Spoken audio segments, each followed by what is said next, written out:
Starting trigonometry today. This is one unit where in the grade 12 you'll revisit it because it's considered kind of an essential kind of math skill for a lot of different sort of jobs and industries. You'll revisit it next year, so you, like everything you learn now, you'll be doing it again. And some of you may have learned some of this in the past, so it might be a review. And then they'll add new stuff to it as well. So trigonometry, first of all, if you're trying to break up that long word, have you seen tri before, T-R-I? Have you seen what kind of words have tri in them? Triangle, yeah. What's a triangle? It's a shape, right? What's it look like? How would you describe a triangle? 3 sides. Yeah, 3 sides and 3 angles. Yeah. So that's why it's called a triangle, because it's 3 angles. So trigonometry has to do with, well, we've seen this before, metry. What does that have to do with? Measure, yeah. So it's just the measurement of triangles, basically. So we're just dealing with solving for missing parts. So basically the whole idea of the trigonometry stuff is you'll have triangles, or you'll be able to make triangles, and you may know a side or two, and you may want to know the third side. Well, there's a math method for finding the other side. Okay. Or you may know an angle on a side, and you want to know what one of the other angles is. There's ways to do it. Okay. So that's really what the whole branch of trigonometry is all about. Solving for sides and angles that we don't know. Okay. And we're going to be using our scientific calculators for this. And there's 3 special buttons on your, it's actually more than 3, on your calculators. So right here, see that SIN, sine, COS means cosine, and TAN means tangent. And those are the 3 buttons we're going to be using. What's the button? The first button? Sine, cosine, and tangent. Yeah. So those are the 3 we're going to be using to that. These are the buttons on the calculator that are going to help us find those unknown sides and angles. Okay. So, and I'll just show you how to do it. Like I said, trigonometry gets used everywhere. Years ago, I was at Standard Aero, and it was pretty cool to see at the actual workstations where people were actually, like, their job is to like machine parts for airplanes and stuff. They had these calculators glued at the stations because they were using these buttons so much to do the calculate. They were doing trigonometry all the time to solve for missing parts, like on the job. It's very useful for like architects, like designing spaces. Very useful for carpenters. Okay, I've done some carpentry and I've had to use it. So it's kind of, it's one of those math things people actually use all the time. So it's kind of a good thing to be good at. And like a lot of things, once you sort of know how to do it, you'll remember. At first, if you haven't done it before, you can find it very confusing. It doesn't make a whole lot of sense. But just through repetition, doing it over and over again, eventually you'll get the hang of it and you'll be okay. All right? So just stick with it, even if at first if you feel like, what the hell is this? Okay. Some things are like that when we learn them, right? I find with trigonometry, you can actually get good at doing trigonometry before you understand it. It's like you can do the wax on, wax off Karate Kid before you understand why you're doing that. Okay. All right. So, page 1. The first thing we're looking at are triangles. And the first thing you should know about triangles is that they have, just by the name, 3 angles in them. And more importantly, the 3 angles always add up to 180 degrees. Okay? So 3 angles of any triangle always add up to 180 degrees. Yeah, you need to reach it. So that's very important. Because if we know two of the angles, it's pretty easy for us to find the third. So pretty common in math, when there's an angle that we don't know, we use one of these Greek symbols. Anybody know what this Greek symbol's called here? Looks kind of like an oval with a line through it. Nope. It's called theta. Yeah, this is the Greek symbol theta. And sometimes you'll see like an oval, or some people draw a circle, a line like vertically, and that's called phi. Okay, so there's all these Greek symbols, and we use them all for math. It's like pi, right? It's a Greek symbol. But this is the most common one we use. There's other ones too. There's like alpha, which looks kind of like a Y. There's beta, which looks like a kind of a weird looking B. So we use whatever, right? It just means something we don't know. But by default, the first one we'll use is theta. Okay, so I've got a chart here. This is 73 degrees. This is 64 degrees. I kind of like to know what this one is. Well, if they all add up to 180, I can just go 180 minus 73 minus 64. How much? 43? And that would be theta then.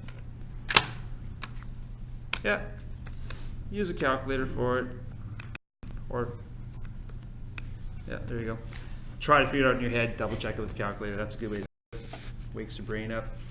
Okay, number 2. In this one, same thing. Just go 180 minus 75 minus 19.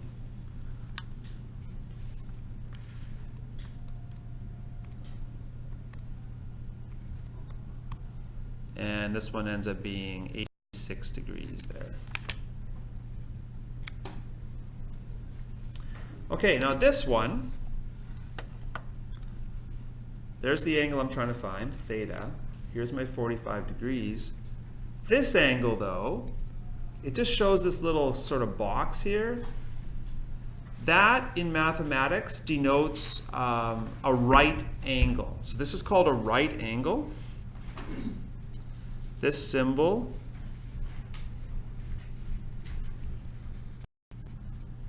means 90 degrees. Okay, it means 90 degrees. We call it a right angle.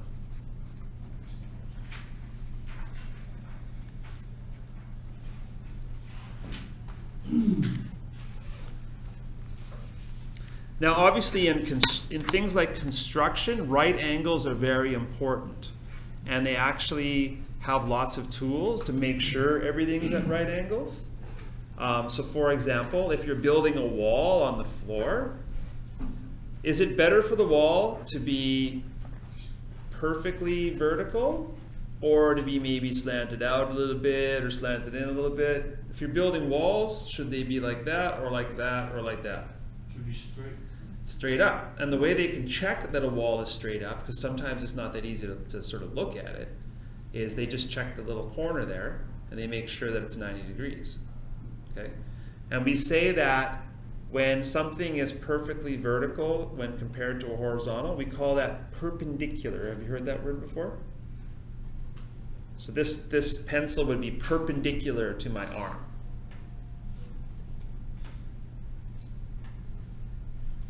Okay, so I'll write that up here. So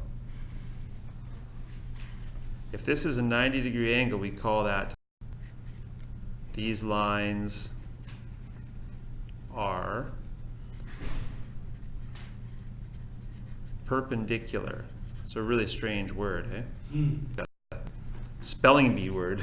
Spell perpendicular. Okay. Just means they're at right angles. Okay. So if this is 90, I'm just going to write in 90 there. Now I can figure out what theta is, right? I can go 180 minus 90 minus 45. What's left? Should be another 45, I think. Okay.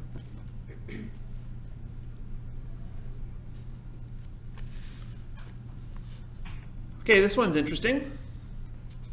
It shows 40 degrees here, then it shows two symbols. But they're the same symbol. If the symbols are the same, what does that mean about the angles? They're the same as well. Okay? So basically, if I go 180 minus 40, I'll get 140 degrees. And 2 thetas is equal to 140 degrees. Notice how much I love doing algebra.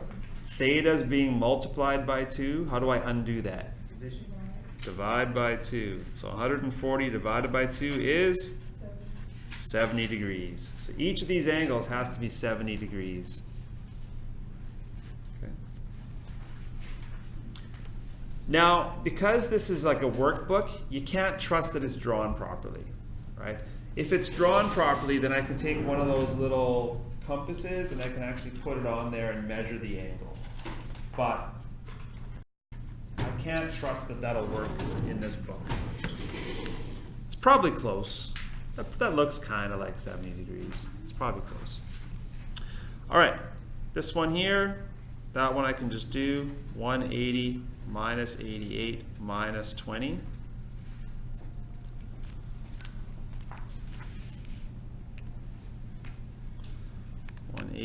Minus 88 minus 20, which is 72 degrees would be the angle in the corner here.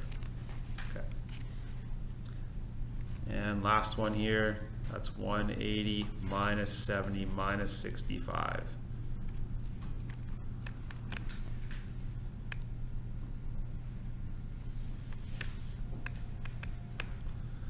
So is that 45 degrees? 45 degrees. Okay.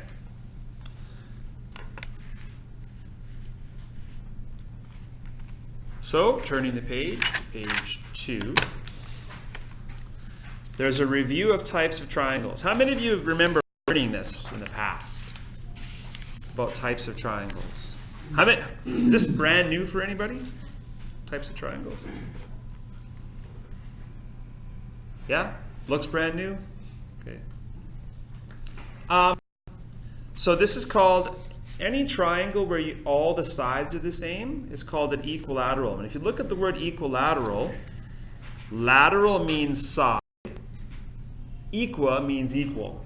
So the equal sides, all the sides are equal. Call that equilateral. Okay? And the only way that you can have a triangle with all sides being the same is if all the angles are 60. Because all the angles, this will always be 60, 60, 60 for degrees. And it doesn't matter how long the sides are. So basically an equilateral triangle always looks the same, and it can just be blown up really big with really long sides, or the sides can be really small, but the angle between them always stays constant. Okay. It's like a zoomed in or zoomed out version of the same triangle all the time. Always looks like that. Okay. This is called an isosceles triangle. I can't translate any part of the word isosceles. I have no idea. I have to look it up. Okay.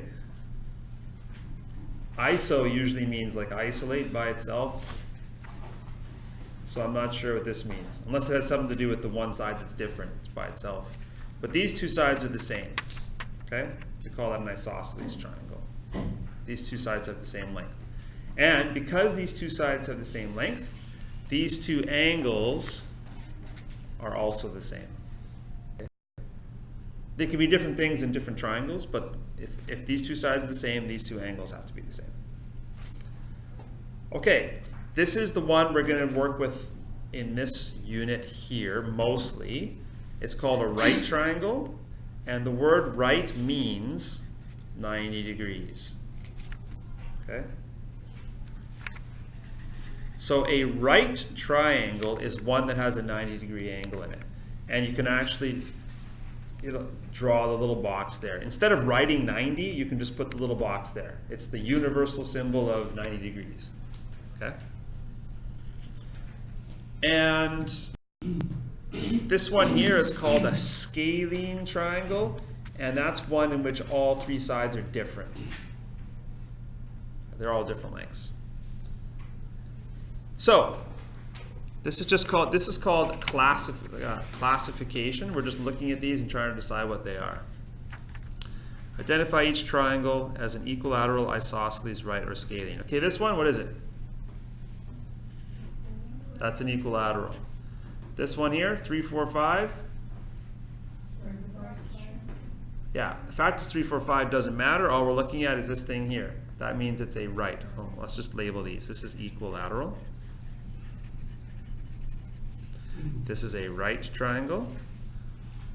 These are all different, so what is it? Yeah, scalene. These look all different, and this looks like it's almost a right triangle, but it doesn't have the symbol, so I'm going to say no. So this looks like another scalene, yeah. These two sides are the same. I could put a tick there and a tick there. What is it? Isosceles, yeah.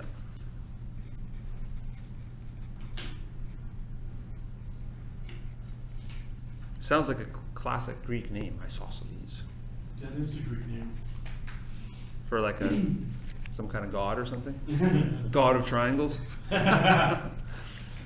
Pray to isosceles to get 100% on your trig test. Okay.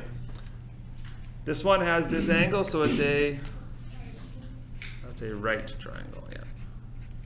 That's it. That's all I had to do. Okay, 2. Determine the size of the unknown angle. Okay, we did this already, right? So 180 minus, bless you again. 180 minus 75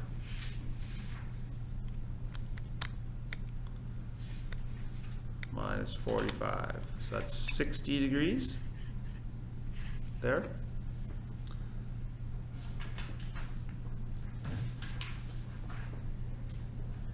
Okay, so this one doesn't give me enough information. That's a theta, but I don't know. These sides look like they're almost the same, but without the symbol, I don't have enough information there, unless it's a mistake in the booklet. There'd be no way to figure it out. Oh, okay. If there was a tick here and here, then I would know that this is 55 as well. So I'm just going to check the back to see if there's an error or if it says there's no way to figure it out. So number 2B in assignment 1. There is an answer, which means that there's some missing information. So, oh, they actually wrote right and scalene on those ones. Okay. So if that, what did they say, 85?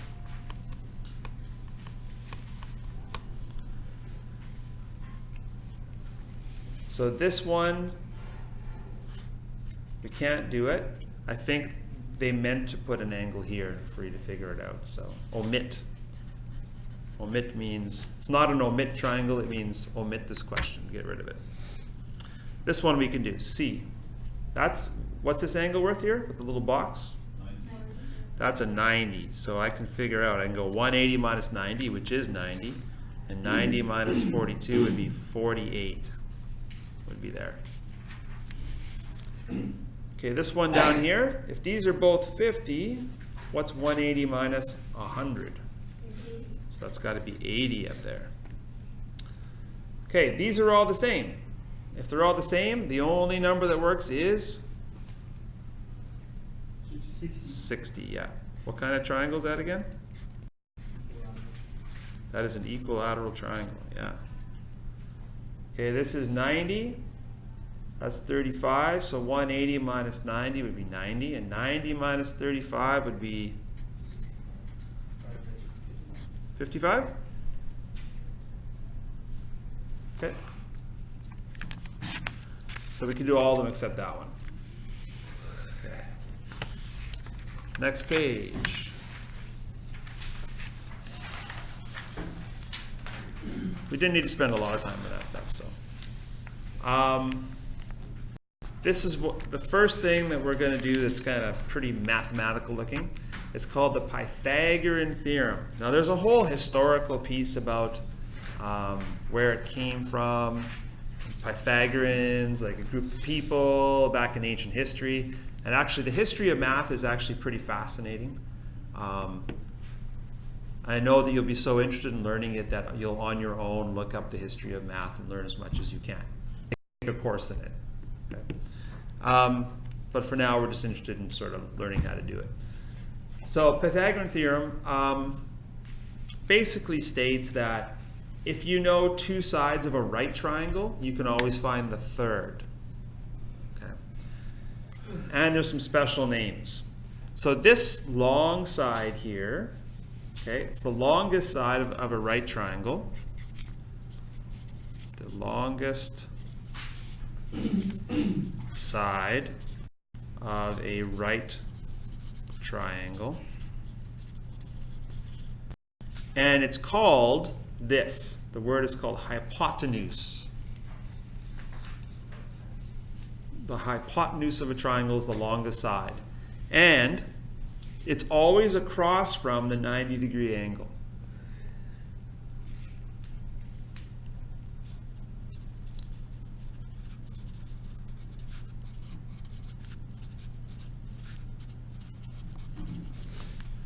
Okay, hypotenuse is across from the 90-degree angle, and it's the longest side. So if this is the triangle, where's the hypotenuse?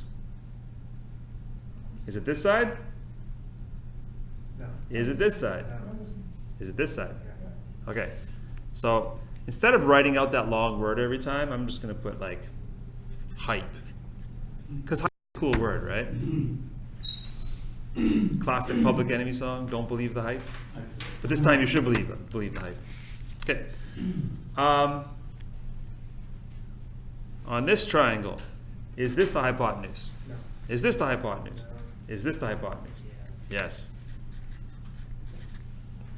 I know this seems redundant and repetitious, but that's the key to learning trigonometry, is to do things over and over and over again. Okay, so here's my 90-degree angle.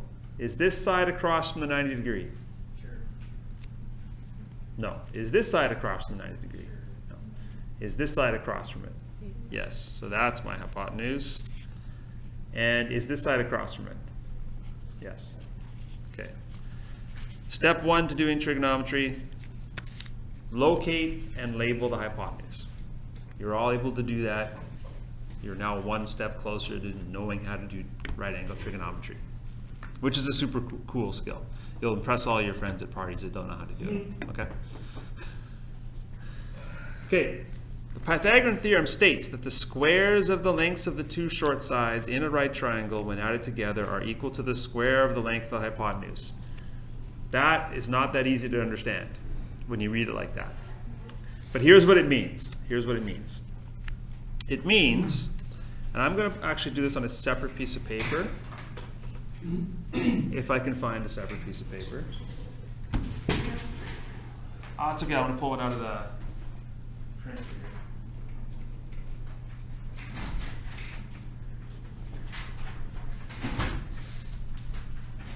That is one clean and nicely bleached piece of tree. Look at that. Okay. I should probably use a ruler too. Or just a straight edge. Oh, I have a ruler. Will wonders never cease. There we go. Is this yours? Yeah. Oh, you didn't take it back? Never gave it back. Oh. Are you implying that I deliberately didn't give it back? No. Okay. You can have it. That's okay. No, I have a ruler. All right. I've already drawn this badly. Okay. So basically, let's assume that's a perfect 90-degree angle. Here's the basic idea. If this side was like 3 units long, okay, and this side was 4 units long, if I draw a square on each side. So for this one, I'm just going to do a sketch here. Let's say I made this into a square. Okay. If it's 4 this way, what's it going to be this way? 4. What's it going to be this way? 4. Okay, so make a square, it has to be 4 by 4, right? Okay, so this square is 4 by 4, and what is 4 times 4? Okay, 16 square units, whatever it is, okay? 16 square units. Could be inches, centimeters, doesn't really matter, okay? I'm just going to shade that in. All I know is that it's 16, okay? Now, if I were to, this is why I drew it badly. If I were to draw a square over here, I'm going to cheat by drawing on the table. Okay, to make it look a little more squarish. If that's 3 there, what's it here? 3. Okay, so this square is 3 by 3, which is 9. Okay, 9 square units. Okay, and here's what the Pythagoreans discovered. When they did this, and they drew a square over here, okay, they discovered that when if they added these two squares together, 16 plus 9, that gave them the size of this square. So 16 plus 9 is 25 square units. Okay? They found out that this square was 25. Well, if it's 25, what do these lengths have to be? 5. Yeah. The only way you can have a square being 25 square units is if both sides are 5. So they discovered that this was 5 and this was 5. Which led to them saying that, okay, this is we'll call this a 3, 4, 5 triangle. And they discovered that that works for any triangle. Sometimes the number doesn't work out so nice. Like if they added it together and got 29, well, this number is not going to be as nice. But how can I get from 25 to 5? What mathematical operation allows me to go backwards from a square? Division. It's not division. Square root. Yes, square root. So, to get from the square 25 to its root, we do the square root of 25, the positive square root of 25. And if you punch it into a calculator, your symbol looks like that. Looks like kind of like a sideways check mark kind of thing. And square root 25 equals 5. On your calculator, you may have to put in 25, then press the square root button, right? The order depends on your calculator. You have to know yours. Okay. That'll make a difference too when we're doing more advanced trigonometry. The order you punch things in is very important. For some of you, like if you have a Texas Instruments calculator, you probably put the number, then press the function. If you're like me and you have some kind of display, like a sharp, it's probably the function, then the number. We're going to have to learn that based on your calculator. Okay. All right. So a lot of things in mathematics work this way. Once you've discovered some kind of an algorithm or a method for solving things, a pattern, then we usually try to generalize it, which means, okay, if this works for all numbers, let's use some letters to represent any number. So what's the first letter in the alphabet? A. In the English alphabet, A. So they said, okay, let's call this side A. So they drew themselves a nice little sketch, and they said, okay, let's call this side A. And what's the next letter? B. All right. And then the next one we called C. And what they said is, okay, what did we do? We took these two sides and we squared them. So A squared. A squared. Then we did the other square. We'll call that B squared. Then what did we do? We took 9 and 16 and we added them together. So they said, okay, we took a squared and we added b squared. When we did that, we got 25, which was c squared. Okay? They said, okay, and this seems to work for any right triangle. They said, this general kind of formula thing that always works for any right triangle, they called it a theorem, right? Theorem's like, it's like a theory turned into some kind of formula, theorem. And so that's why it's called the Pythagorean theorem.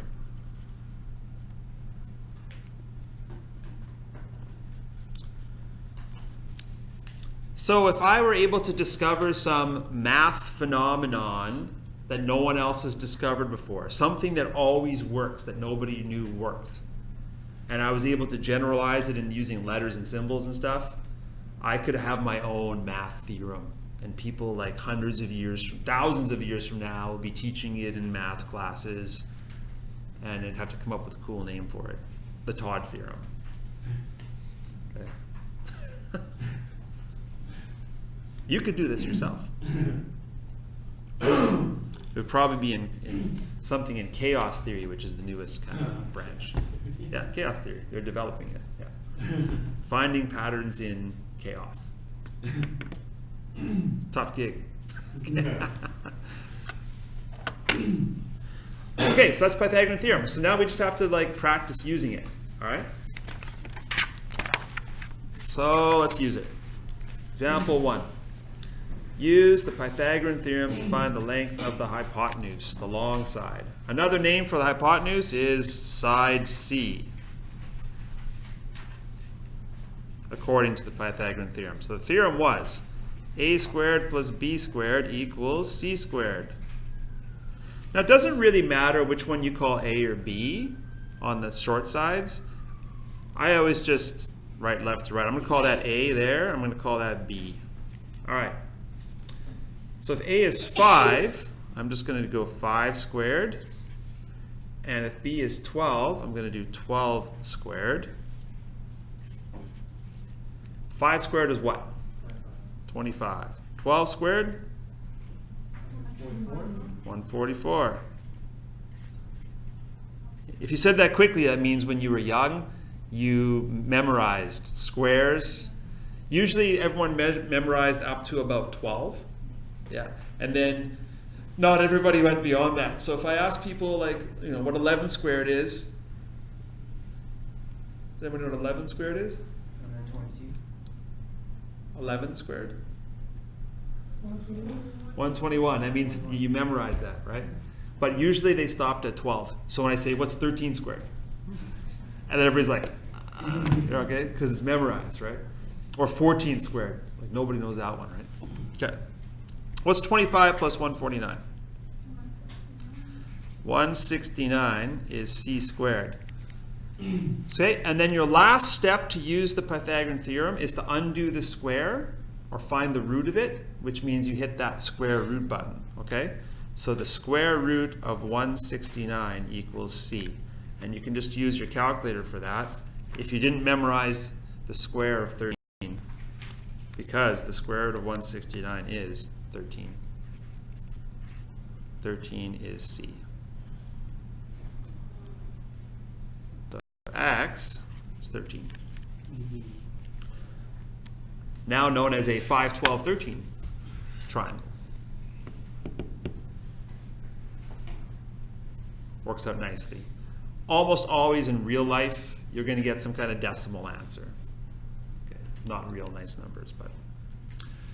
Okay, example 2, solve for x. So that's my hypotenuse. Call this a and b, doesn't matter. I'll call that a, I'll call that b.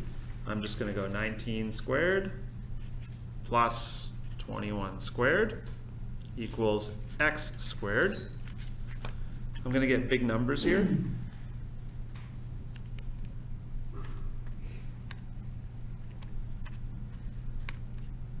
I get 802 equals x squared, and my last step is just to hit the square root key. And I get 28.32 equals x, or approximately equals x. And notice how the number is bigger than those two sides. Right? We said hypotenuse is always the longest side, so whatever answer you get has to be bigger than those. Otherwise you screwed up somewhere.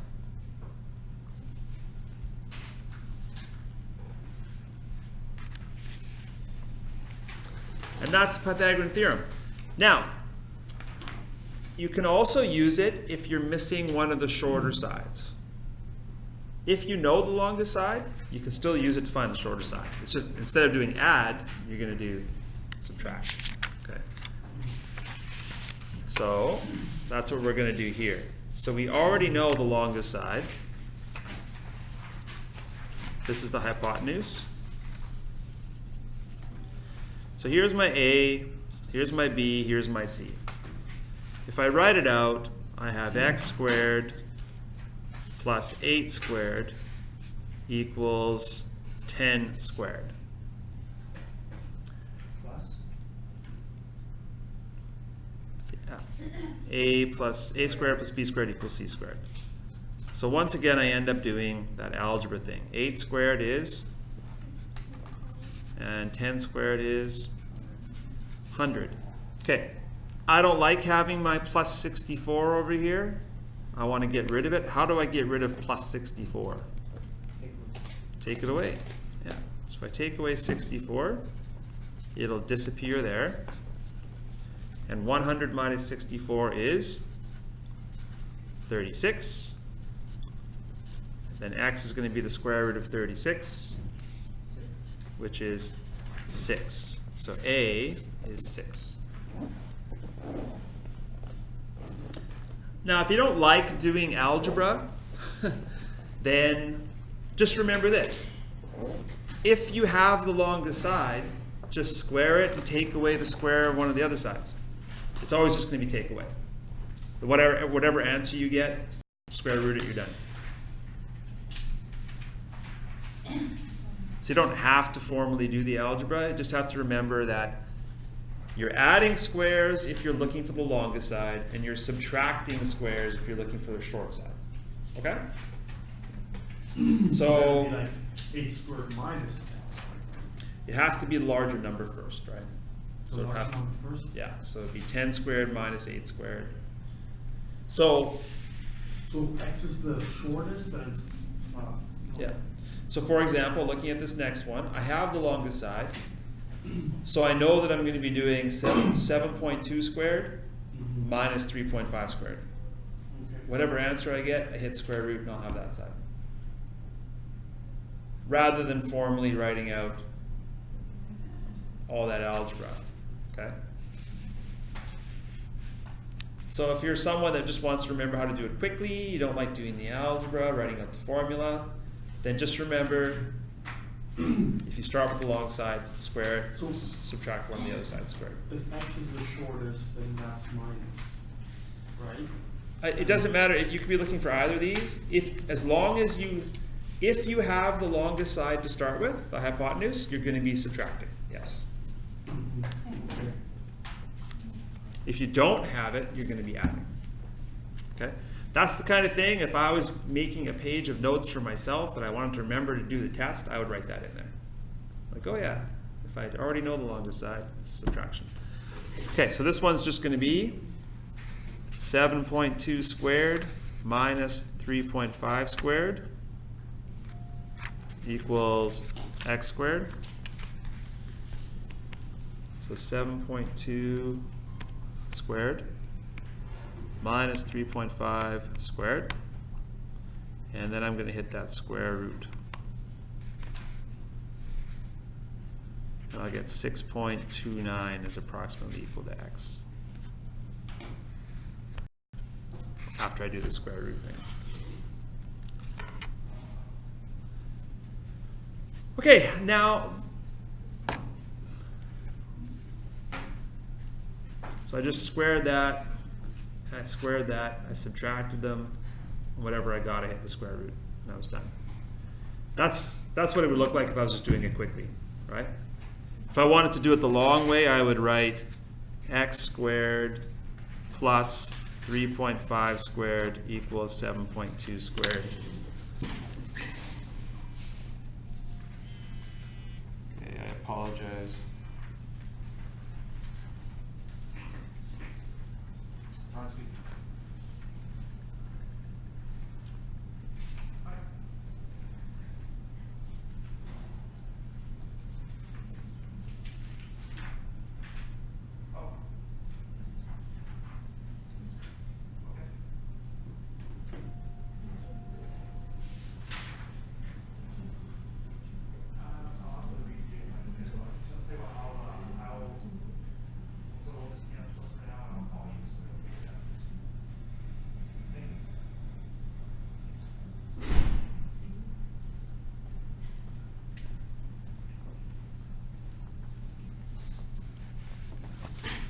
Okay.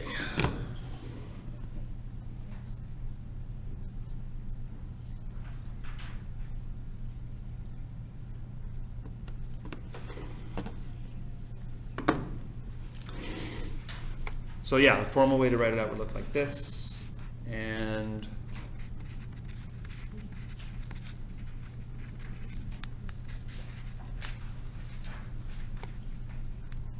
double check what that number was. 7.2 squared minus 3.5.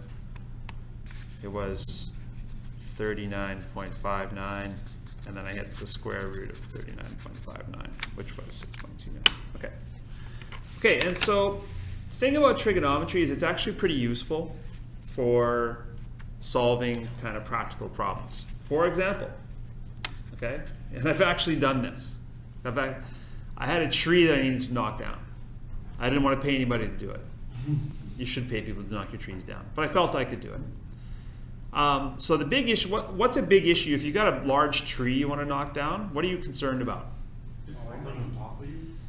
Falling on top of the house. Falling on top of your house or a car or something like that, right? Now, you can look at the top of a tree and you can imagine it kind of falling, but it's really hard to tell, looking at the ground, where the end of that tree is going to be, right? So you have kind of like, and you also don't know what direction it's going to fall. Like you try to make it fall a certain way, but it could fall anything within a circle, right? So you kind of, it's very, very difficult to look at like some of our trees are like 100 feet tall, right? It's really hard to look at a tree and look at the ground and be able to confidently know where it's going to land. So if you have a property and you have a tree nearby that you think you can cut it down and then it's not going to hit your house, you want to be sure. And when you want to be sure of something, that's where math comes in, okay? So what you can do with trigonometry is you can actually, it's not very easy to like climb the tree and see how tall it is. It's not very practical either, right? Please excuse this interruption with the owner of license plate number KVN882. Please report to the office. Again, KVN882. Please report to the office. Thank you. So if you have a tree, I don't even know how to draw. I don't know how to draw anything. Imagine that's a tree. Okay. And let's say you got let's say this is the ground, and let's say you got your little house that you built. There's your nice window you put in, a door, okay? You have a really nice little house there, and you want to knock this tree down, and you want to be sure that it's not going to land on your house. And you're not sure by looking at it. I mean, obviously looking at this drawing, it looks like it wouldn't make it, but what you can do is it's pretty easy to measure along the ground. You can use a measuring tape, right? Or a trundle wheel or something. And so we can measure along the ground here pretty easily, okay? So let's say we measured 30 feet. While using trigonometry, we can actually use a compass to figure out the exact angle of the top of the tree, like looking at the top of the tree. There's actually a device you can use for that. and we could stand here, and we could look up to the top of the tree, and we could find out what this angle is. If we know what that angle is, I can pull out a calculator and I can find out the exact height of the tree. If the exact height of the tree is it more than 30 feet, I probably shouldn't knock that tree down. That way. Anyway, it could fall backwards. Yeah. What? But if you want to be 100% sure.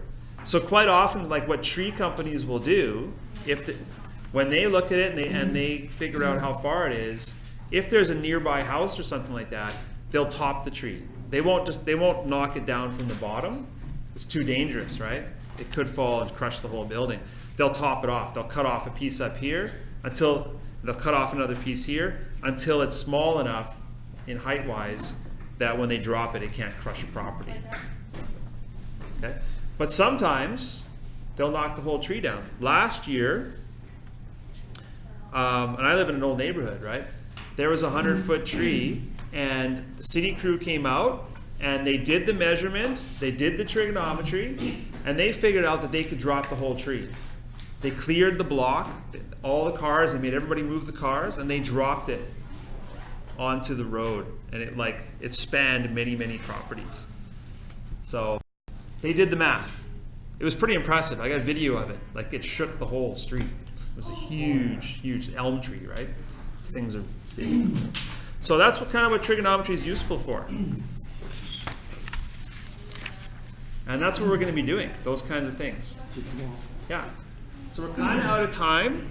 So we'll finish these 2 examples tomorrow, and then we're going to move into like using the calculator to solve those kind of problems, which are kind of useful, right? You can go outside and estimate the height of trees without climbing them. That's fun, right? Again, impress your friends. You can like do the math and then walk by. Yeah, that tree is 110 feet tall. People look at you. They'll just be impressed. You can bet people, right? I'll bet you $50 that tree is 110 feet tall, and you've already done the math, right? And then you pull out the math and do it for them to prove it. Okay, so we'll do this tomorrow. We're on page 7. What's that? Wouldn't be bad.